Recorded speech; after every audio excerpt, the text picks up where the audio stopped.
Thanks for joining us for this special edition of Nightline.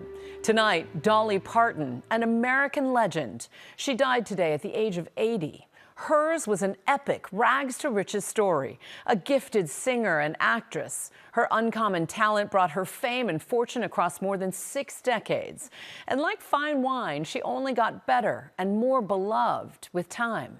Tonight, we celebrate a national treasure. I really enjoy my life. I enjoy people, and I just am happy to get to make a living at what I love to do. I've been blessed, and I've been lucky, and I don't take any of that for granted, but I just wanted to be remembered well. Dolly Parton, the queen of country music, and so much more.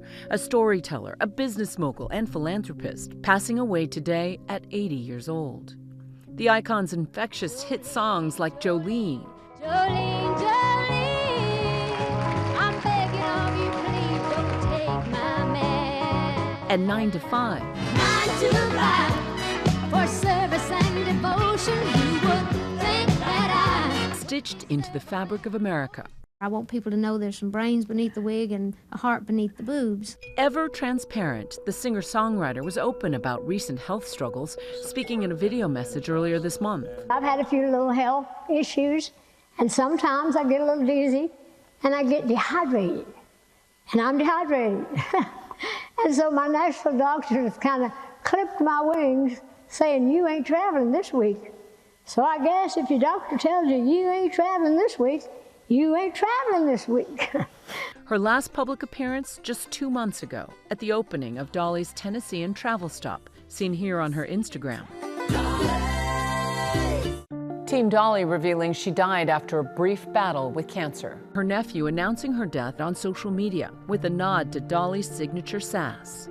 Dolly called me and said she wants to rest in a beautiful bed of plush cotton because after a life wearing heavy rhinestones, she finally deserves to be comfortable and have some rest. Rest in peace, Aunt Dolly. At the Hollywood Walk of Fame today, flowers and a makeshift memorial on Parton's star growing quickly, with heartfelt tributes from so many, because to know Dolly was to love her. Elton John, Paul McCartney, Beyonce, Mick Jagger, Reese Witherspoon, Cyndi Lauper, all paying their respects on social media. Screen legend Jane Fonda, her co-star in 9 to 5, writing on Instagram, I am devastated. I never knew anyone like her. I think ultimately her legacy is leaving behind these songs that'll last forever. From the mountains of eastern Tennessee to the grandest stages in the world, her journey was as unlikely as it was uniquely her own. Dolly grew up in grinding poverty with 11 siblings in a one-room cabin in rural Tennessee. No electricity, no running water. Her father, Robert Lee Parton, paid the doctor who delivered her with a bag of oatmeal. In 2019, she spoke about her humble beginnings to R. Robin Roberts. The sounds of your childhood, someone else hearing them would just be sounds, but was it music to you? Yeah, everything was music to me, even the katydids, or if somebody was hammering on the other hill at the sawmill.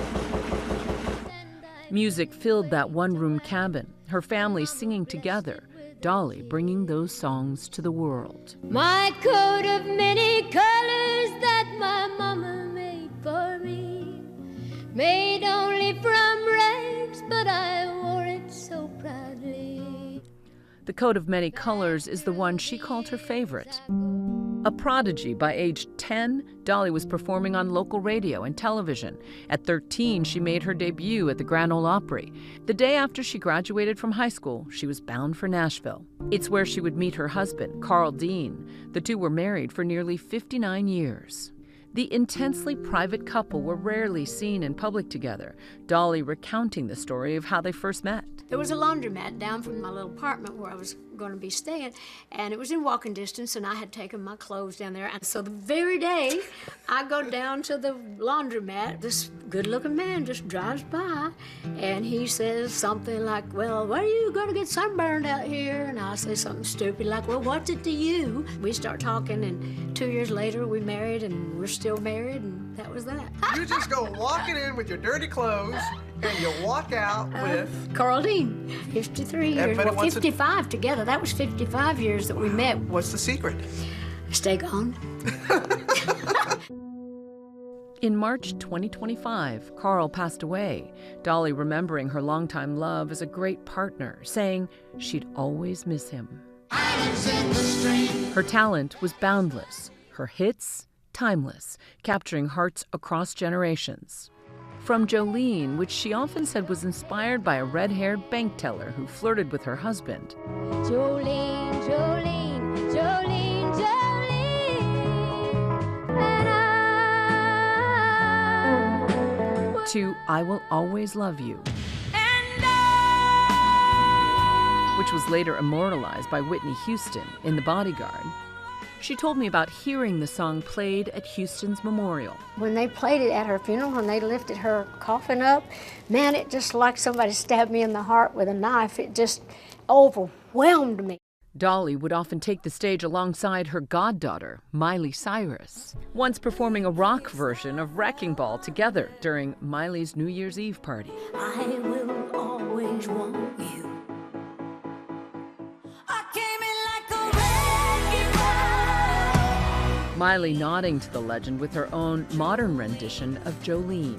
Jolene, Jolene, Jolene, Jolene. Billy Ray Cyrus remembering Dolly. We're all lucky to have known Dolly and to have felt her greatness and to feel the light that just shined from her heart. There would be many breakthroughs and new heights throughout her career. The Country Music Hall of Fame, and in recent years, inducted into the Rock and Roll Hall of Fame.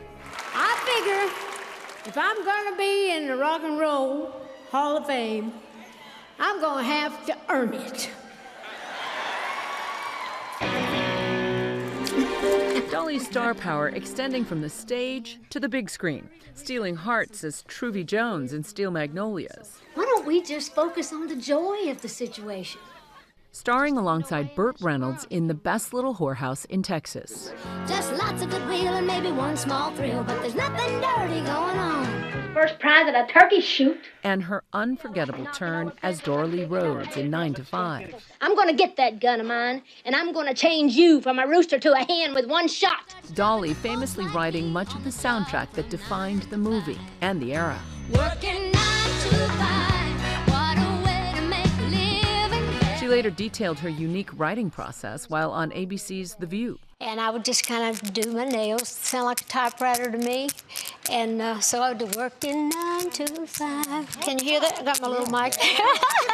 She won 2 Grammys for that song and received an Oscar nomination.